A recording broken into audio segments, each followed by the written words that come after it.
Good evening, everybody. This is the Vermont Symphony Orchestra and our public Zoom meeting with Akiko Fujimoto. My name is Elise Brunelle, and I'm the Executive Director of the VSO. And just less than a couple of hours ago, I went down to the Burlington Airport to pick up Akiko, who flew in from her home in Arkansas and brought her over to the Courtyard Marriott, where she is staying. So I have to say, thank you to Courtyard Marriott for putting you up and giving you a home here in Burlington. So welcome to Burlington, Akiko.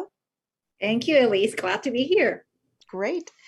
Well, we're going to spend the next half an hour getting to know you a little bit better in preparation for Saturday night's concert that you're going to conduct when we return to the Flynn. I do want to definitely give a shout out to TD Bank, who's supporting this whole week's activities as a headline sponsor, as well as to AARP, Vermont Humanities, a private donor, and to VSO's Justice, Equity, Diversity, and Inclusion Fund.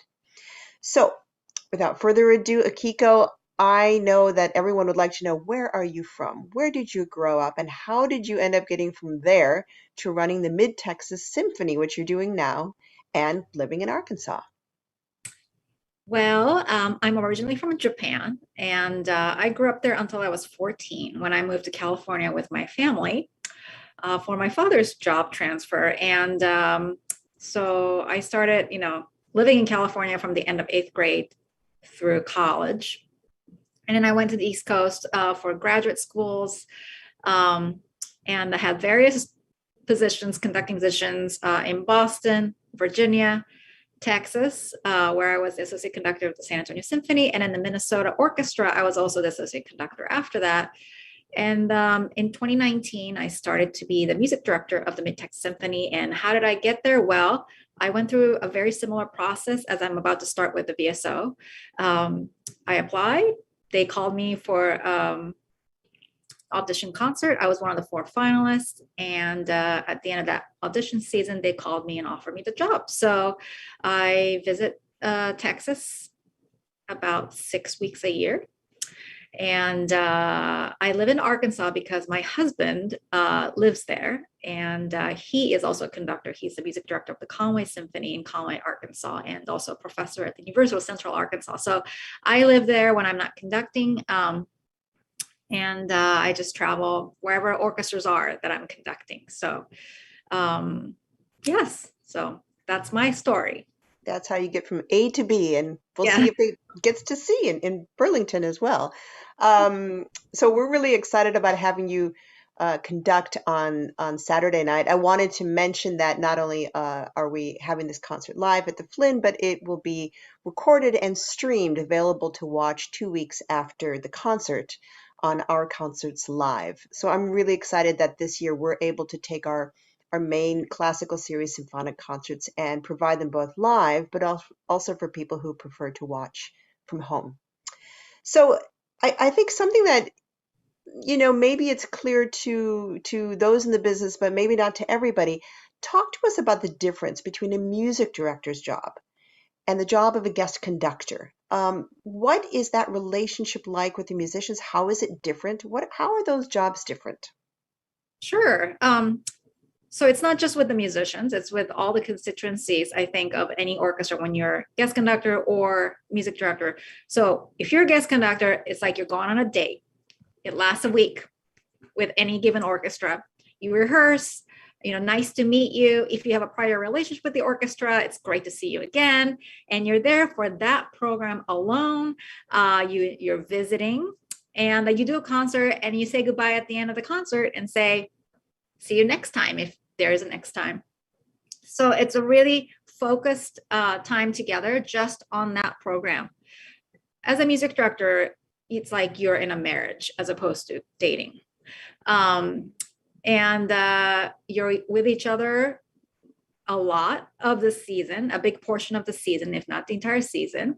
So you do conduct a lot, and you have, artistic oversight over the kind of the whole big picture, of the what kind of music the organization plays, what kind of artistic profile, and who's in the orchestra. You participate in the audition process for musicians, and you build rapport with everybody over a long period of time, and you build up a product together, and you are the artistic leader of that artistic product together. That is the symphony that you're working for. You also build relationship with the patrons over long term, and they get to know you by coming to multiple concerts that you conduct and meeting you at receptions or on the street or at the grocery store, wherever you are in the community. You'll end up forging relationships with various people in the arts groups in the area. And I think a symphony orchestra tends to be sort of like the biggest, flagship institution artistically in any one community. So, I mean, you're important. You have to be the magnet for everybody, all the different groups. And you have to be one of the leaders and connectors for all the arts organizations.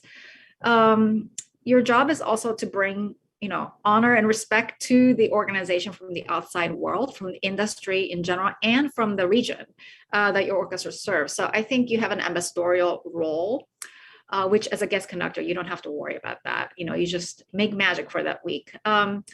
So it's a really exciting job to be a music director. And if you want to be part of a family as opposed to a visitor, and if you want to be at the center of the family artistically and have a leadership role, that's the job for you.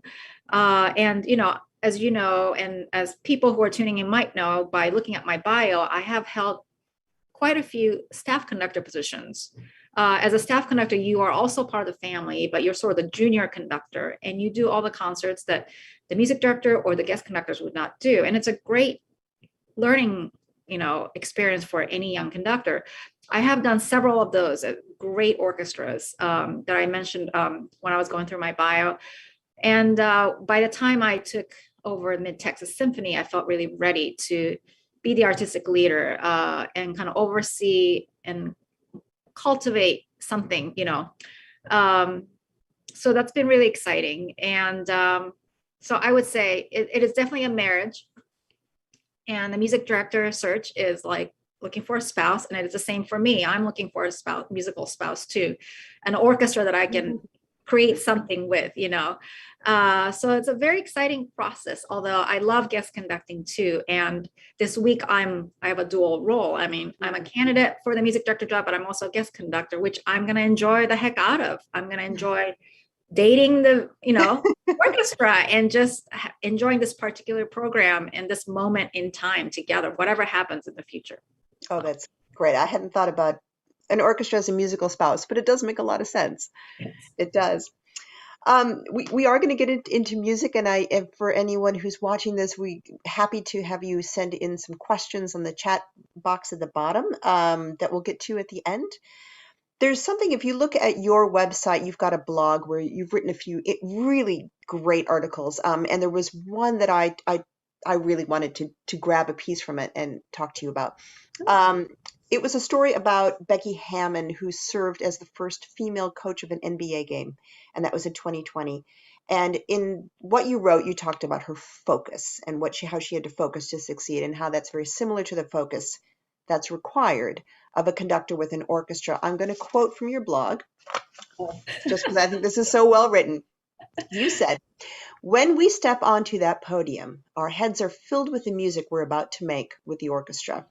When we conduct, our job is to live in the past, decisions made at home based on study, the present, what the orchestra is outputting in real time, and the future, steering the piece to its conclusion, all at the same time. And in order to make the best decision possible at any time, every cell and fiber of our body is on high alert. And if we let anything else get inside of our head, we create pressure of the wrong kind and distraction of the worst kind." Think about ourselves, the ultimate sin on the podium. because when a conductor has anything other than the music at hand in their mind, the orchestra can smell it instantly. And I think what pressure that is, you've said it so eloquently, it's a lot of pressure. So how do you take that pressure and create beauty and passionate performance when your focus is so strong and it's so easy to get distracted, yet you must be on top of it all? Well, the right kind of pressure is a really pleasurable one, actually. And we conductors do it because we love that pressure. We love the moment to moment decision making, I think, and the music making, which is a string of decision making events anyway, just in sound and in gesture. So I love the pressure, actually. I love the time pressure. I love the kind of in the moment decision making. And I'm not a video gamer, but I assume that people who play video games a lot enjoy it for the same reason, that by the series of decisions that they make, something happens on the screen. And in conducting, of course, it's not just my decisions. The musicians are making constant decisions on a millisecond level, based on the music in front of them and based on what I'm signaling and based on what we mutually agreed upon. But, I love that. And so it's a good kind of pressure, as opposed to the wrong kind of pressure, as I mentioned in the blog, which is thinking about other things, distractions. But the good kind of pressure is really good. It feels great to be so focused and in the zone. And only by doing that, you can make music anyway. You need that, to make music. And I think whenever, because conductors don't make a sound, so I'm even more acutely aware than folks who do make sounds, I think, for a living, about the mental process, the focus, because that's all I've got. All I have is my brain, which is connected to my heart. I discovered this when I got into a minor car accident several years ago, and I had a minor concussion. And only then did I realize that my heart is connected to my brain. I thought brain and the heart are two separate things, because you think of the brain as a cerebral part of you and the heart as the emotional part. But actually, your brain makes you feel something, because when I was recovering, when I read or watched something emotional, my brain hurt. So I realized that those two things are connected. So this is all we have, conductors, because we don't make a sound, except accidentally, like grunting or breathing heavily or something. So I think that mental focus is really exciting. If you enjoy being in that part of your brain, if you enjoy living there, and I do, and we can only do it for so long, a 2.5-hour rehearsal is a perfect length. Because it can be exhausting. Yeah, it can be exhausting. Yes. Yep. And, if you watch conductors who sweat a lot, I'm not a big sweater, but some conductors are, they sweat a lot when they conduct. If you watch them, it's really because it's not really because of the athleticism of conducting. It's not because we're moving around so much. I think it's because we're working hard up here. And that is exhausting us in a good way. And also, Elise, you and I had a lot of discussions about food and me wanting to eat between meetings, this week. And after I conduct the concert, I definitely feel hungry right away. And some people don't like to conduct hungry. To conduct full stomach, but I do, because I know if I don't eat, I'll be hungry by an intermission. So I just love, this is all to say, I love that pressure. I love the energy that's depleted from my brain from doing that. I just have to rest in between. I have to feed myself and sleep afterwards, but I love it. And music is great because it's ephemeral. It's gone. And I love that. It's just the fact that it's temporary and in the moment and it's fleeting makes it all the more precious and important. And all that's left is your feelings, And One, and I yeah. think about the concert that you're going to conduct, and to go from Ravel Hmm. and the various, um, musical, the ways that he's explored in the four movements, and then you go to Montgomery, you're exploring so many different emotions, Yeah. and to Yeah. have that focus, and to know that, now you're going into the contemplative piece, whereas before you were going into the fireworks piece, and just to know in a split second how to control that group of 50 musicians who create that. I can see how that's wonderful and exhausting all at the Yeah. same.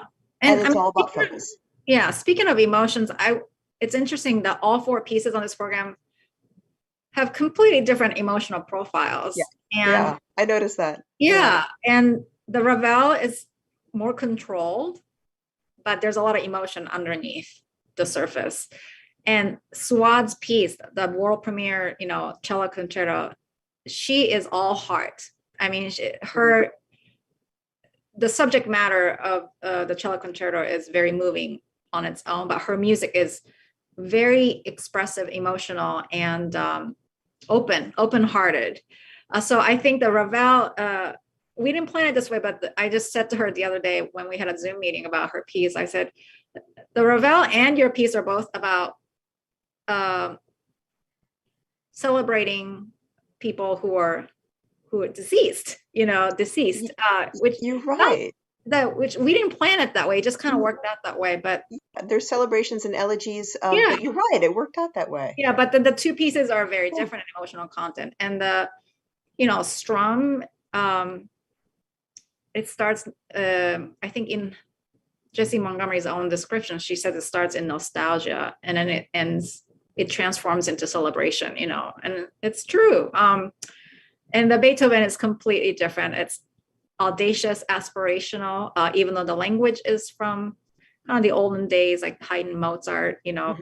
Mhm. but the spirit is Beethoven's strong spirit is already out there, and he's saying, "Here I am. I'm going to write a symphony," which is a big breakout thing for anybody to do. And his first, I mean, we're doing this. How old was he when he wrote that? Do you He know? was he was 30, so he had already written a lot Okay.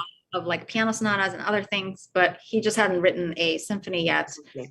But you can hear his determination and aspiration. So I love that spirit of that. And the second movement is very, I wouldn't say it's emotional, but it's full of pathos and feeling. So Okay. yeah, it's a beautiful movement, and the whole piece I do love, but it's a different profile from the other three completely.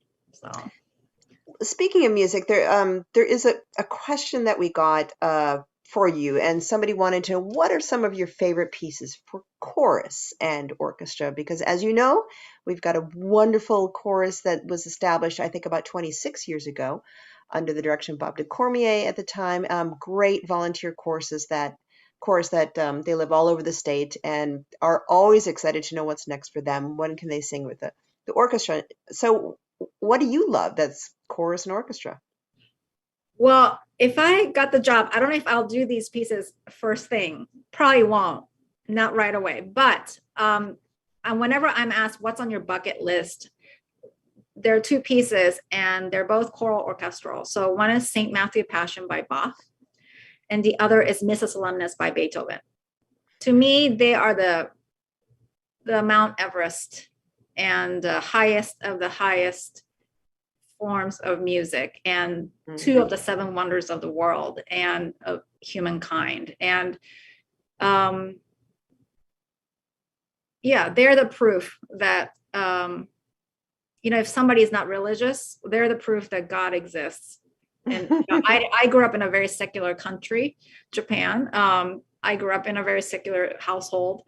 Um, but when you hear, or perform St. Matthew Passion, he's there because somebody made Bach do that. And it's pretty beyond belief. And also Missa Solemnis.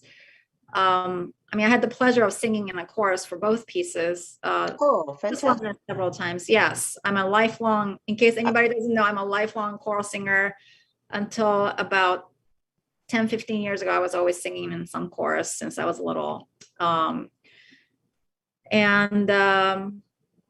So yeah, it means a lot. The choral orchestra repertoire is amazing. And as Beethoven proved with his Ninth Symphony, there are things you can only achieve by combining the two mediums, the voice and the symphony, and voice and instruments. And I think instrumentalists always aspire to emulate singers anyway. So it'll be very exciting. So those two are some of the toughest choral orchestral works, and very ambitious project-wise. So, but they're on my horizon and on my bucket list for sure. So. And are you a soprano or an alto? I'm a second soprano. Can't sing high, can't sing low. Right in the middle. But I don't actually. I've lost my singing voice because I haven't used it in so long. And as you can hear, as a conductor, you rehearse and you have to project. And so I think I'm bearing down on my voice. I've lost my singing chops now, but I enjoy other people singing, and I certainly enjoy conducting choral music. Oh, that's great. Good to hear. And I know that our chorus across the state would be very happy to hear that. I've got one more question for you, which is talk to us about any other artists, whether that is an instrumentalist, a musician, composers, conductors that you have worked with who have had a great impact on you, or ones you wish you could. Who else is out there? Who would you love to bring to Vermont, and who's been in your history that you you were so lucky to work with that person? Well, I've been lucky enough to work with many great people, and I could make a whole list, but because it's so fresh on my mind, I have to mention Charles Yang. He's a violinist that I just got to work with at Mid-Texas Symphony. He played the Korngold Violin Concerto with us.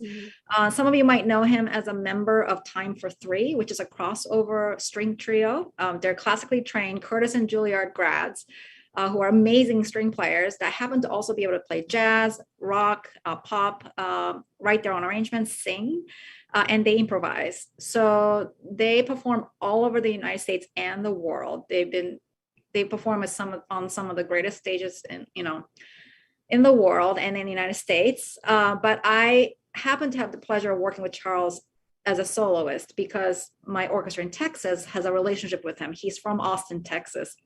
And my predecessor, our music director emeritus, has had a long-standing relationship with Charles since Charles was a very young boy. So he was with us a couple of weeks ago and played the Korngold, as I said. And right now he is my favorite guest artist. And the reason I would love to bring him to Vermont is because I mentioned the crossover aspect of what he does. I can't describe it.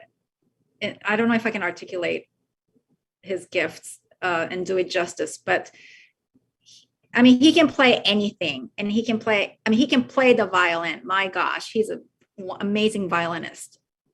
But he also knows what's great about all the other genres of music, and he combines them, and not just to pay lip service to pop music or jazz, but he really embraces it. And you can YouTube him and hear him sing House of the Rising Sun, his own arrangement of it, with pianist Peter Dugan, who is partner in crime. And Peter is the host of From the Top, the radio program for young classical musicians. But the two of them together are astounding.